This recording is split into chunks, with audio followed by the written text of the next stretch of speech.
Good afternoon, good morning, good evening, wherever you are in the world joining us. So exciting here today. I have a special guest today, Sarah Zigila. I said that right, didn't I? All right. Yes, practice in front of the mirror. That's what I did. Wonderful. Well, glad to have you here, Sarah. Sarah is, maybe give us a little bit of your background, Sarah, so we can just, it's always best coming from the person themselves. I'm the VP of operations for a boutique HR firm in the States. I love what I do. I'm a passionate HR leader. I lead a small but mighty team, but I help a lot of small to mid-sized businesses change culture, have difficult conversations with their team. I have a master's degree in training and development, so my passion is really helping leaders be everything that they can be, to think, to grow, to be a lifelong learner, to be the best leader that they can. So this topic around leadership today is right in my wheelhouse. I love it. And it's something I'm very, very passionate about. So Yes, yes. And I'm glad to have you here. Actually, the exciting thing for me is I've known you probably a couple of years now, and I just love your energy. There's always this positive um, energy around you.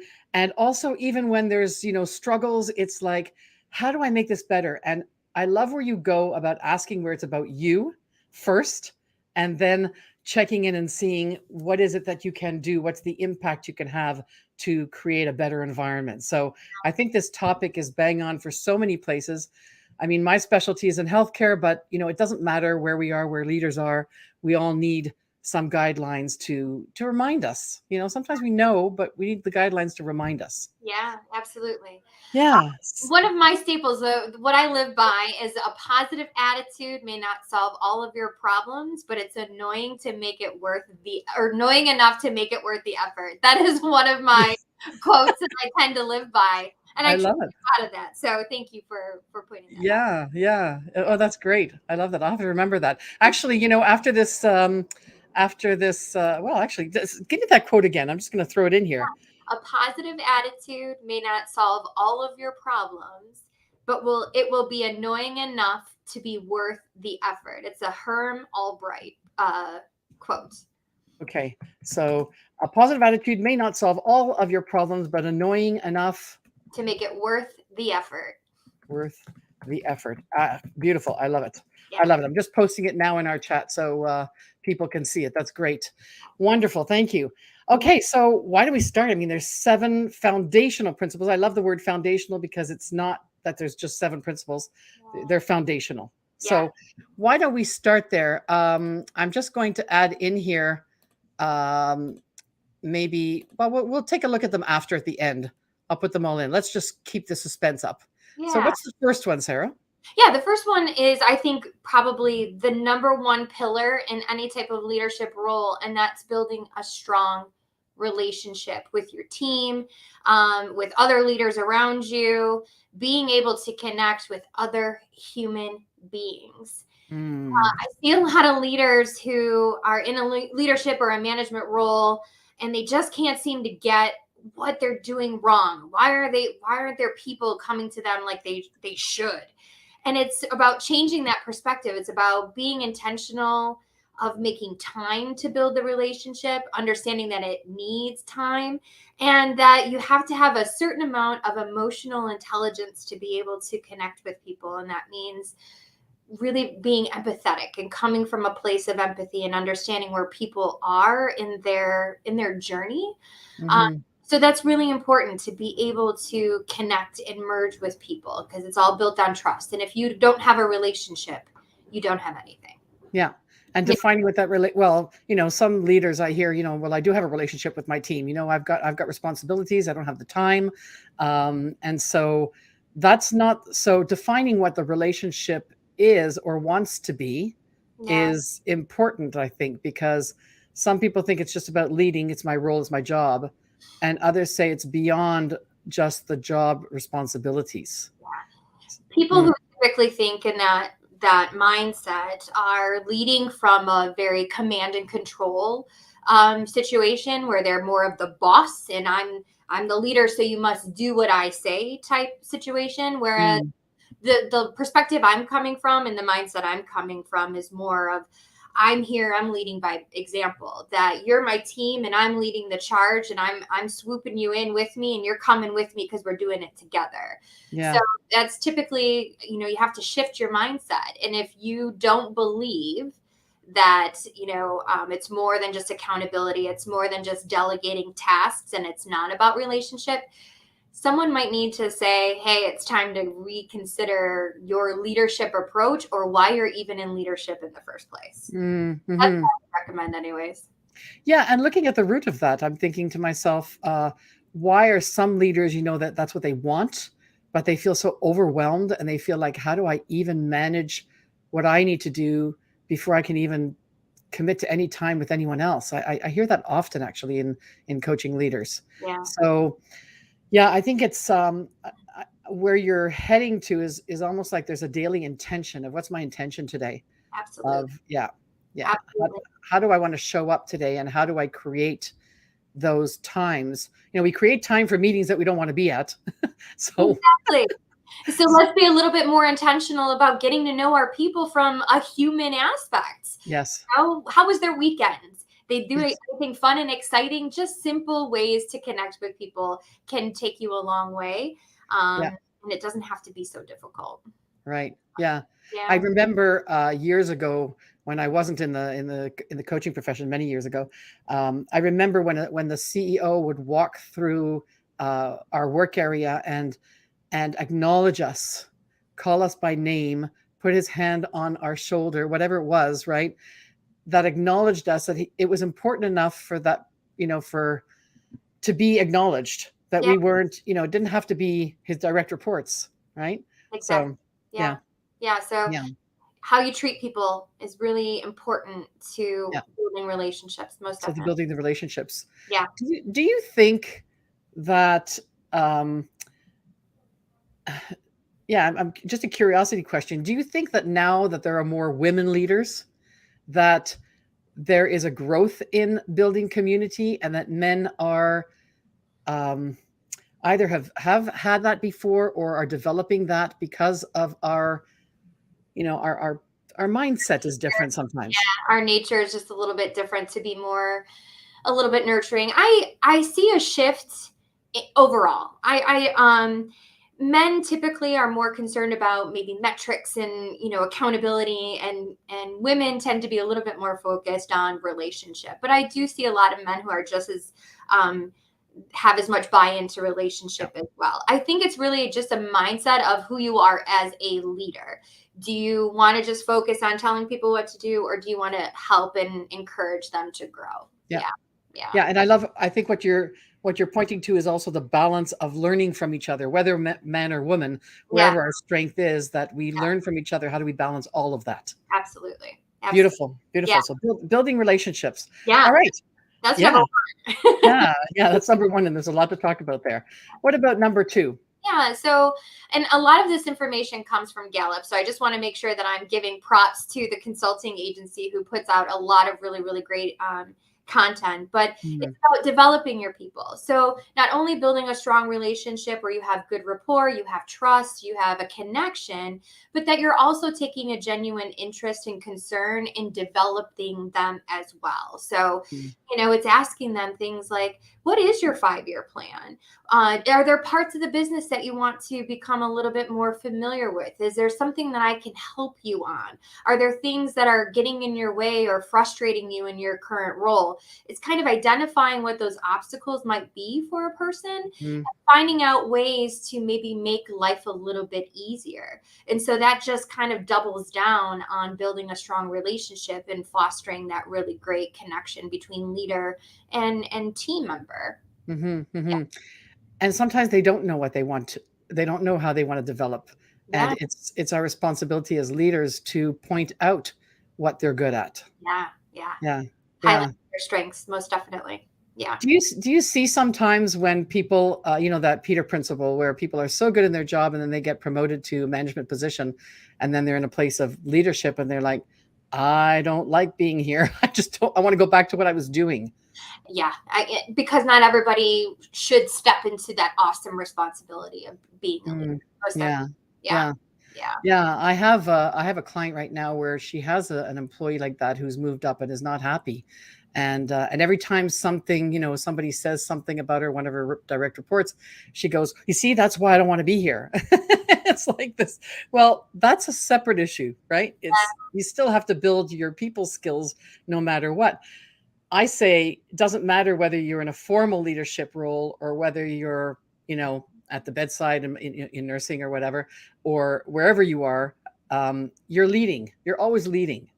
You're Yeah. leading by rolling your eyes and, having an attitude. Oh, I'm, we're not saying it's good leadership. We're just saying we're leading, right? exactly. Yeah. Yeah. Because there's all these foundational principles are also expectations. They're Mm, expectations of someone's looking at you from this particular lens. So they're looking to you to be able to develop relationships. They're looking at you to develop them personally. They're looking at you to drive change. They're looking at you to think critically, communicate well and effectively. They're looking for you to create accountability. These are expectations. So if you can't follow these foundational principles or they seem very, very overwhelming for you as a leader, that's another cue that says, maybe I've got to do some deep diving a little bit and analyze myself of where I want to be, how effective of a leader I want to be, and is my mindset right? yeah. Yeah. Yeah. Yeah. Yeah, Yeah. very true. Well, and as leaders, hopefully, it's not that we know it all. We're constantly in a growth place where we have the people who are reporting to us who are challenging us to grow. So I Yeah. think it's the perspective. If we have as a leader, if we say, "Wow, this person's really challenging me," or I just don't like people like that on my team. Where's the focus? Is it on the person that's annoying you, or is it the focus is on your growth as a leader? So Exactly. yeah, developing your people, I think, is also about developing yourself. Yes, it Yeah, is. Yeah. yeah, Yeah. excellent. Yeah, Yeah. let's move on to number three. Okay. Number three is driving change. Uh huh. I think there's three effective C's that you can put when it comes to driving change. And that's one, you got to be able to communicate. You got to communicate why the change is happening. So that's giving the what and the why. Giving the why behind anything, I think, is going to be really, really helpful for you to get everybody on the same page. And you have to be willing to collaborate with them as well. So that means rolling up your sleeves and following that as well, jumping into the change. And then you've got to stay committed. That's the Mm-hmm. third way to really drive change is commit Mm-hmm. with them in your belief system, in the way you lead, by how you show your example. So it's things like you were just talking about, not rolling your eyes. It's how you carry your body language. It's how passionate you seem about your job and your role as a leader. That trickles down to your team. And so if you really want to drive effective change, you got to communicate it, the what and the why. You've got to be willing to go all in with your team as well by rolling up your sleeves and commit to that change. Yeah, the when you say that, it reminds me way back in my nursing years when I was at the bedside a long time ago. I remember at that time we called them head nurse, who used to come in. She was in uniform, and she used to come in. And there were days when we were busy, and she was on the floor, helping us bathe a patient or whatever, move patients around. And that's gone for many reasons. It's not, I'm not blaming leaders who aren't in their uniforms and moving towards the bedside because their roles have changed. A Yeah. lot of things have changed. And I think when I think about healthcare, I think that there's got to be there are a lot of changes happening. We're leaning towards some AI changes, but we also need to look at, is healthcare functioning the way it should be functioning? Yeah. Right. Yeah. So in this case, driving change sometime is, what's the change that I can do today, and what's the long-term change? Absolutely. Yeah. Yeah. Yeah. Yeah. And who's on board? Yeah. Who's on board? And hopefully as a leader, you can, get your team up there, wanting to drive that change with you. Yeah. Absolutely. Yeah. Yeah. I have a senior living community business that I'm a very great client of mine, but they're seeing that struggle as well from a senior living perspective. Mm, There's been a lot of change in the industry, and so now we're trying to get back to basics, building that relationship with the residents and the family members, because we've kind of pushed everybody away, and once again bringing it back to relationship, and that's what's yeah. really going to, I think, help that industry a bit. Yeah. Yeah. I just so love what you just said there, because it's really about when we're struggling, we feel so alone. Yeah. And what you're pointing to is go back to the relationships that are going to help you not be alone and not feel like you're struggling alone, and focus on what can we do together. Yeah. I mean, we know that if we get our best friend, beside us and ready to do something, it's so much different than just doing it alone and Absolutely. struggling with it. Yeah. Yeah. Yeah. Driving change. Big topic, and that's where a lot of organizations are going. They're changing. Many places are changing. Families are changing. They don't even need to go into organizations. When you're talking about leadership in families, like as parents, Absolutely. yeah, the role models. Very cool. Okay, Yeah. let's go to number 4. Yeah. So number 4 is you have to be willing to inspire. Now, I'm not talking, you know, I tend to be a little bit more hyper and very energetic and passionate than most. You don't have to be that way. You just have to take a genuine interest, I think, in your people. Be a little bit more enthusiastic and passionate about your role. And that means building up people around you. So highlighting strengths, taking them, pulling someone to the side and saying, thanks so much for all your help today. I probably haven't said it enough, but I just want you to know you're appreciated. Showing that gratitude, and maybe doing some fun challenges, whatever the case may be. There's ways that you can inspire people to smile, to maybe feel good about themselves, to boost their confidence a tad. And it's really important that a leader take that as a responsibility and as an expectation, and inspire their people. Mm-hmm. Yeah. So tell me, what do you think the difference is between a leader who motivates and a leader who inspires? That's a really great question. I think they kind of go hand in hand. If you can inspire someone, that motivates them to want to do things differently. So if you spark a little something inside them, they go hand in hand. So I don't know if it's one or the other. I think they Mm. really necessary to jive together. Yeah. So the difference I see Okay. is when somebody's motivating, it's sort of like they're motivating their team to do something because, we need to do this because this is great. And this is, and it's like the organization's why we need to do this. Yeah. Yeah. Whereas when I see the inspiration, it becomes the individual's why. It becomes them being inspired from internally. Sure. This is why I want to do something Yeah. rather than just you motivating me to do it. Yeah. But I can get behind that. I can get yeah, behind that. yeah. I mean, Definitely. it's a tricky question. I was just, on the spot, Yeah. tricky Yeah. question. But yeah, and I mean, each one has their individual. I think it's more the way we do it than what the words mean, right? It's really how we show up. How do Absolutely. we inspire our staff? Well, and so if you have a very demotivated team, what where do you start to inspire them? Like, can you kind of give some tips on that? Yeah, I mean, I think the little things that we were talking about. So showing encouragement is a really great way to do things. Maybe pulling them out of their element for a minute and just reconnecting with their team, doing something fun. It could be a half an hour of a crafty or an artsy type situation, something just pulling them out of the element, but then bringing it back together. So here we've spend a half an hour with each other. We've laughed, we've giggled, we've made ourselves look silly with one another, Mm, and we're in a different frame of mind. yes. I think that's the start. We got to pull us out of the doom and gloom that we find ourselves in sometimes, pull back and do something a little bit different, shake things up a little bit. And Yeah. and I Yeah, think that's your thing, Sarah. I know that. Yeah, shake the status quo. Yeah.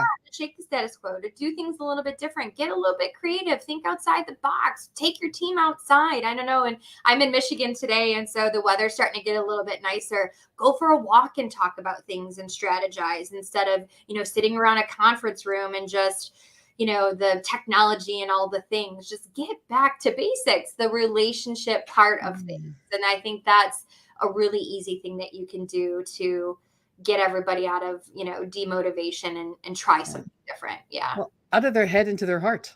Yeah. Yeah. Yeah. Yeah. Geez, I'm actually out there for all of you who are listening to this. I really want to put a challenge out to you. The next time you're meeting with one person or a group, how about you take it outside? How about you take a walk? How about you have everybody brings their sandwich and sit down on a in a picnic in the backyard or whatever. Yeah. I know we do a lot of Zoom calls, but maybe it's time to even do that. I mean, I've done that with my leadership team, where we've actually we're all over the place. We've got people in Norway, Germany, Spain, Dubai, Canada, and we actually have had meetings outside where we take our stuff outside on our own mountaintop, whatever that is, and connect. Absolutely. Oh, it's so cool. It's just the energy that what we talk about is so different. Yeah. Yeah, it's like what really matters on a human level. Yeah. Yeah. I mean, when I was up this morning walking my dog, I could hear all the birds chirping, and that just that different sound from just quiet tends to add a little pep in your step and make you look, there's smells when the spring is coming that's different. Yeah. You start to see life again. Yeah. So just little things like that can make a Yeah. difference in someone's So life. yeah, bring that to the workplace. Yeah, bring that to the workplace. Bring that to the workplace. Absolutely. Yeah. I actually, it's kind of funny. I had a meeting with my leadership team once, and I was running it, and I said, okay, bring your own wine, right? So everybody bring their own glass of wine, whatever. Sure. And by the time the day came, I went, oh my word, it's like 9 o'clock in the morning my time. It's 6 p.m. their time, and I'm sitting there with my glass of wine as my mother's looking at me, going, "You're having a meeting with a glass of wine?" And I go, "Yeah, you got to break the rules here. There's, Sometimes you do. So yeah, whatever that means to whoever, right? I love that we're having some people share as well. We've got Judy here says, I agree. If one joins the team on the floor, and she's talking about the hospital, you will find out the real deal, the real struggle. One can then discuss, as a team. Yeah. Right. So it's you're discussing the challenges together. You're not alone. Exactly. Yeah. Thanks for sharing, Judy. That's great. Yeah. So, okay, let's move on to number 5. Number 5 is the ability to think critically.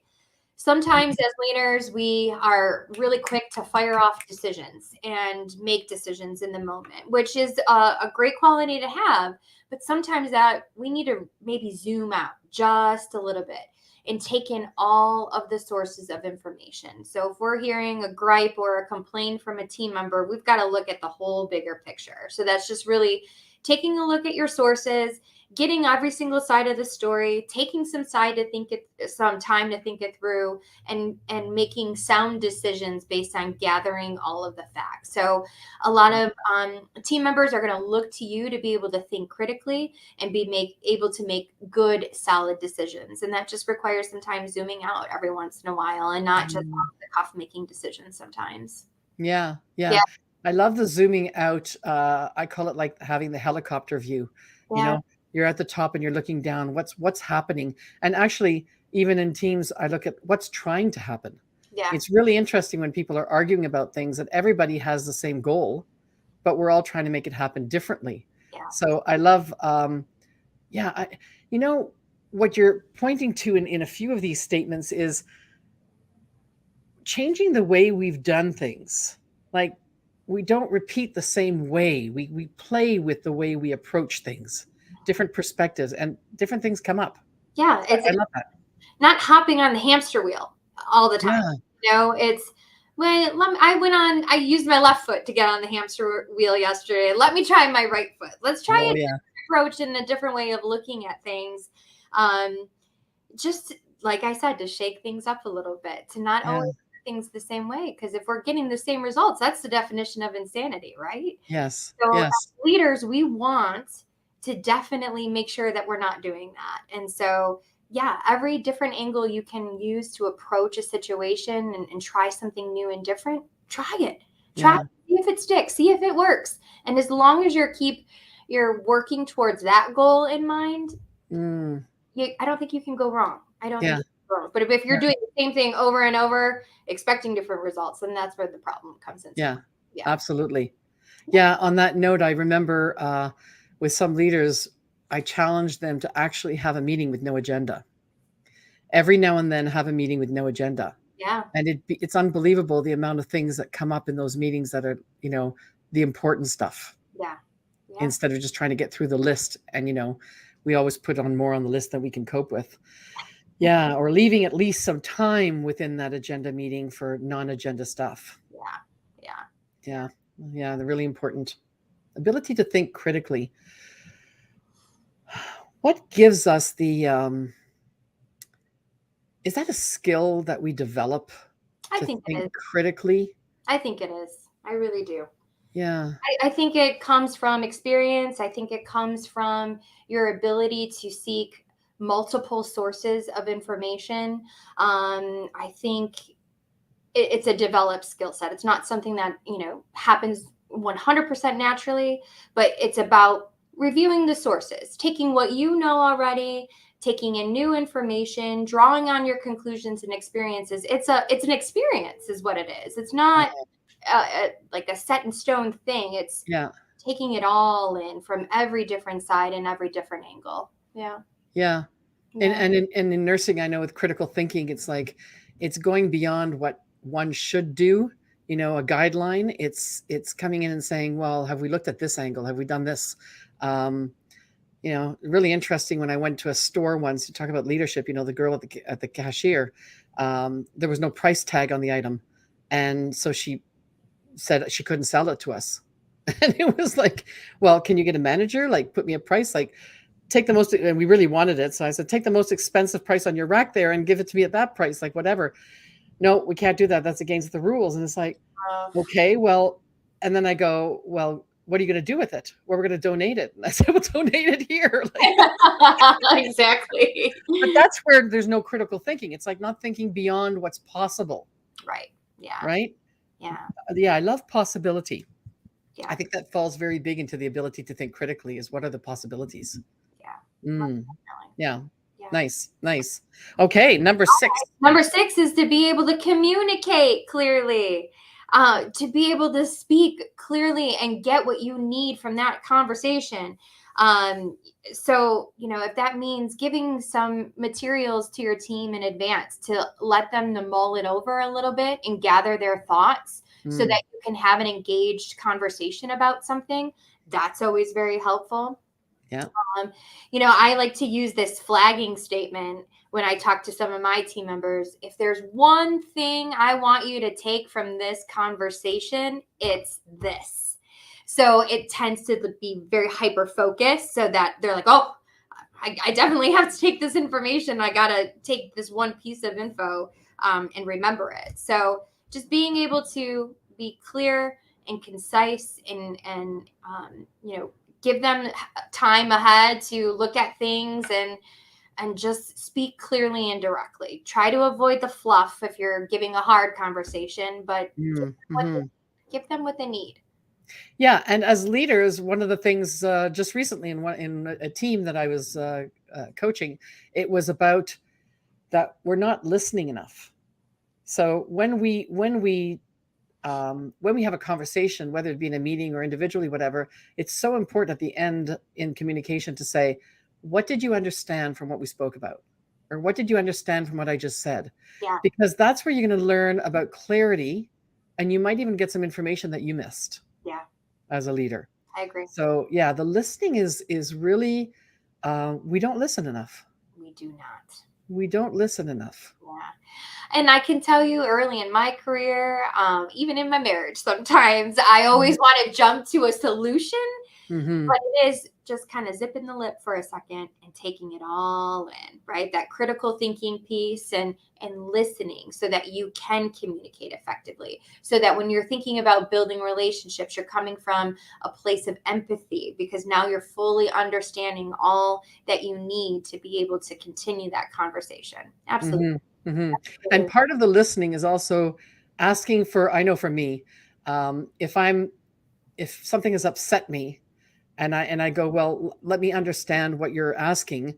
Yeah. I sometimes need to say, just give me a moment to clear my head because right now I've got all this anger or this, resentment or defensiveness coming up and I just need to, breathe that out Yeah. and then I can be present to listen. Yeah. But I really can't listen if I've got all these emotions coming up because my emotions are running my show, right? That is true. That is Yeah. very true. Yeah. Yeah, Communication, and we all communicate differently. we do. Very interesting. Words are just, it's a way of communicating, but it's not the only way of communicating, because our interpretation of words are different. And 70% of how we communicate is through body language. That's right. So, yeah, so you can be saying what you want to say, but if you've got this cross arm kind of command and control look, the other person is not going to be hearing what you have to say in No, a very good way. So, definitely not. yeah, Definitely not. Being conscious of our body language yeah, and checking in, as the person who's seeing that is really important for us to communicate that and say, I hear you saying one thing, but your body language is really like I'm feeling there's a lot of anger over there as you're saying that and you're trying to control that. And yeah, the person can go, yeah, you're right. Well, maybe do we need a little break and come back? yeah, Yeah, yeah, yeah. yeah. Very cool. Okay. Communication's a big one. I Yeah. don't think we think we understand all the concepts of communication. And as Judy says here, words can harm. Yes, they do. Um, Absolutely, words can harm. And our interpretation of what that means. I remember actually a couple who were friends, and we her husband and I both used the word like you have a bias because you're coming from this place. And her understanding was that we were saying she was prejudiced. And we had to take the dictionary out and the whole thing. And it was just one word. And do you know that broke the relationship? They actually divorced out of that from Oh, that one episode. I mean, I'm sure there was some underlying issues, but communication is so big. And if we get caught up in a meaning of a word the way we see it and think the other person meant it the same way, very harmful. yeah. Very harmful. So yeah, checking in words can harm, Judy. That's absolutely right. And it may not be in our intention. Absolutely. Yeah. So as a leader, we shouldn't be just paying attention to our intention, but also to our impact. Absolutely. Yeah. Yeah. And Yeah.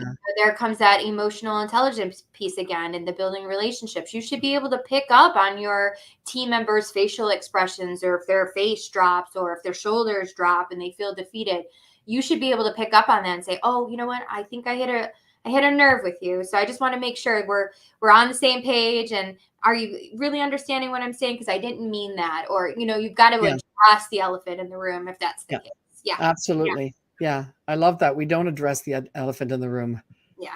And there's always one as we're in meetings and all that kind of stuff. Oh, And yeah. that's when like the conflict happens. Then you've got two very frustrated people and you walk out the door frustrated. Yes. Yeah, we have to take the Brene Brown approach and circle back to those conversations. Yeah. I didn't really like how that conversation went yesterday, and I'm just not feeling good about it. So I'd love to maybe sit down and try again, maybe ask a couple more clarifying questions, and see if we can, get better with each other, Yeah. close the conversation with a good Yeah. way. Yeah. Yeah. Yeah. And the whole approach is coming from I, because the impact was on you. It's not Exactly. about the other person. It was how it impacted you. Exactly. So you come back with the I instead of saying, you said this and you hurt me and it's like, whoa, the pointing of the finger, right? Yep. Yeah, that doesn't work. That doesn't work. Okay, let's jump to the last and the most important, maybe. I don't know. I mean, accountability. Absolutely. I think creating accountability is definitely a pillar, a foundational principle, an expectation that is required of leaders. Absolutely. And the way that I think you can create accountability is by, one, communicating the common purpose. Why are we holding each other accountable? Because if you don't have that why, again, people aren't on the same page. You've got to set some really clear expectations. So who's the who's the what does success look like? Why are we working towards this goal together? Why are we working towards accountability? You've got to still be able to communicate the how. What does it look like, or how are we going to achieve success with each other? And then you've got to still collaborate. Once again, be willing to roll up your sleeves and dive in and say, I'm willing to do this too. I'm leading by example. I'm having this type of professional attitude, and I'm carrying myself in a professional way. So I'm expecting that from you too. I can't expect you to do something I'm not willing to do. And then you've got to be able to highlight what those consequences are when you don't have accountability in some way. Yeah. Mm-hmm. Yeah. I think with accountability, there's what I've noticed with leaders, again, often riding solo, that we need to come together as leaders. And I do this in my own world. Okay. I have my other coach support system that I meet with. I have my leadership team that I meet with, because it's a place of being able to first reflect on what my week's been like, and where I have maybe slipped, where I might want to turn up the volume, turn down the volume, wherever my accountable and my responsibilities, and also lean in and ask for help, which I think is Yeah, part of the accountability. We don't ask for help enough. we do not. Yeah, and when we have partners on that journey with us, we are so able to be of service, which is a very basic human need, to be of service to others, and also to be receiving what we need, the support that we need as leaders. Yeah, So, yeah, I mean, we think that as leaders, we hold all our, direct reports to being accountable, but we as leaders are accountable as well. And yeah, I think the more we create those bonds, the more the accountability is easy. absolutely. Yeah, yeah, yeah. I can't expect my team members to be vulnerable if I'm not willing to be vulnerable. I'm Hmm. not expecting my team members to ask for help if I'm not able to ask for help. I'm Yeah. not expecting, so yeah, I have to be able to emulate and model that type of behavior, and be able to ask for help and be accountable for myself as well, but also be human and say, oh, shoot, Yeah. that didn't go the way that I expected it to, but I'm course correcting and we're back at it again, whatever the case may Yeah. be. Yeah. Yeah. And the focus is more on the mission, our joint mission, than it is on Yeah. how we slipped or fell or whatever, because people are so quick at catching us when we did something wrong versus when we did something right. So it's really, yeah, it's about Yeah. winning all those. Yeah. Because Yeah. accountability is hard because that means that you have to accept responsibility. And a lot of people don't like to do that. It's much easier to, well, that's what you told me. So you're the one who got it to be wrong. And most people fear accountability and responsibility. Yeah. Mm-hmm. What do you think about, just going off a little bit, maybe how we could pull in these seven foundational principles? Um, I hear sometimes where we step into leadership roles, and our how do I say this? Some leaders want to step into that role because they want to support their staff. They want to support. So I take a look at a nurse manager or a chief nursing operating manager, um, chief of nursing, whatever, uh, who are there to support the nurses. So I'm talking directly about nurses right now. And then when they go into these upper management roles as leaders, they are caught up with what the upper management is looking for. So I want you to cut back on expenses. I want you to increase patient care, quality of patient care, and I want you to increase our survey results, right, from our patients.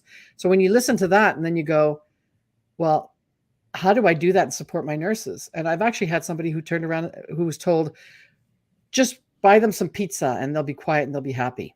And it's like, whoa, how do you, what do you tell a leader who is caught between, and I often think these managers are often caught between, like they're the sandwich effect, they're being demanded things from below and demanded things from above, but it's not the same thing. Yeah. I think if you stay the course and you live a life of integrity where you are always in acts of service, where you are building relationships, you are inspiring, you're holding your people accountable, that eventually that does shine through. You just got to hang in there. You got Mm, to hang in there because it's not an easy road. It's not, it can be tough and challenging because you're in the higher levels telling you, yeah, cut the budget and maybe cut people if you have to, whatever is necessary to get the job done and stay within these parameters. But sometimes you got to put the metrics aside and you got to focus on the people who are actually doing the job. And when you can do that and stay clear on that, I think it all happens to shake out the right way because that's what authentic leadership is all about. That's what servant leadership is all about. And mm-hmm, follow that course, it'll come mm-hmm. it'll come around.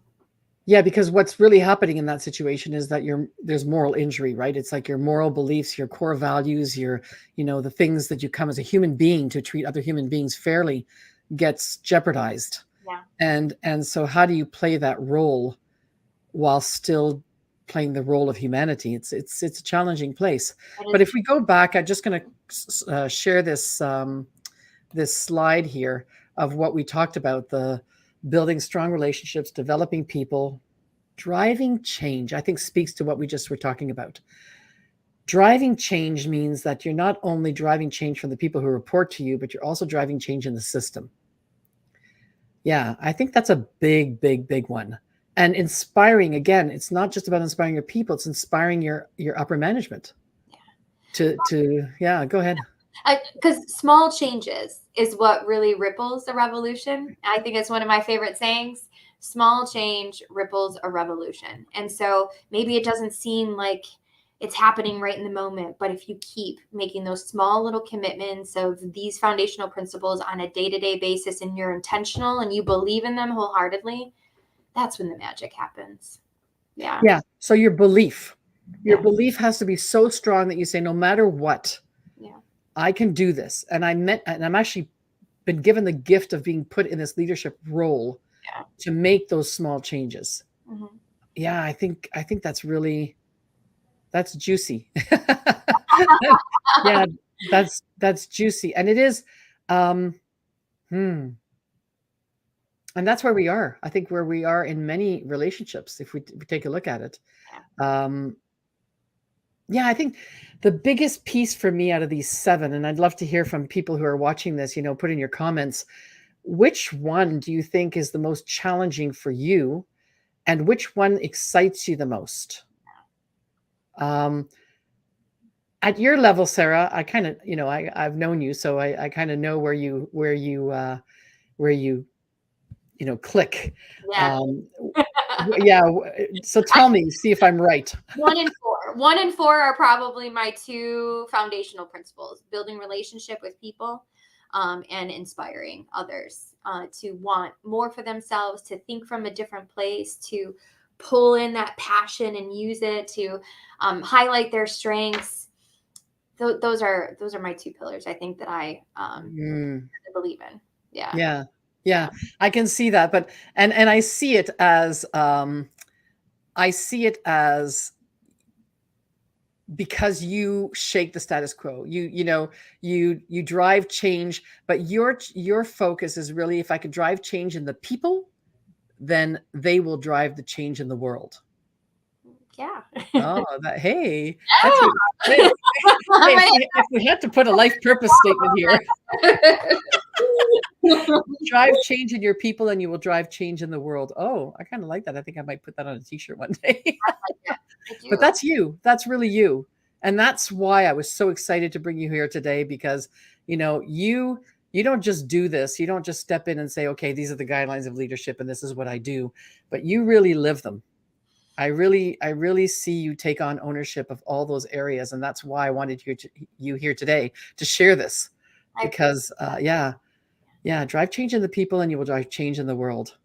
Yeah. I love that. Yeah. What a nice way to, I think, close the call is to be in that place. And it's a calling forth to everyone else.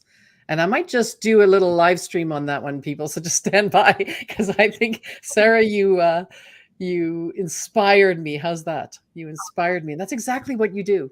That's exactly what you do. I appreciate that. I mean, that's who I am as a human being. And I've had a lot of people who've inspired me, and I want to be able to pay that forward. And I do believe that change is possible. I do believe that when you are purpose driven, and for the greater good of all humanity and not yourself, and you lead authentically and you lead from a servant place, that's where the beauty happens. That's where real change happens. That's where growth happens. That's when the light bulb goes off in someone's brain, and you can see that in people. And if you even make one small change in someone else's life on a day-to-day basis, you're doing all right. So what you're doing is you're really marking the little wins. What are the wins that, that meter that says, I'm leaning more into exactly what I want to be doing. Absolutely. If I do this little thing, it keeps the meter going that way. Right. Yeah. Love it. Love it. I'm so grateful to have had you here today, Sarah. And I'm sure people will be checking you out, and I'm looking forward to one day seeing you on the stage and doing a TED Talk on something, because you're just, you're just a ball of energy for me. And, you drive change in me. Well, thank you so much. You do the same for me. I appreciate our partnership and our relationship. And thank you for being you. So yeah. I appreciate the opportunity. All right. Well, thank you everybody for showing up, and stand by. We'll have probably more in the future. Sarah's going to be on the stage one of these days, so we'll all go support her. All Thank you. right, you take care. You too. Thank you. Bye bye. Thanks. Bye bye.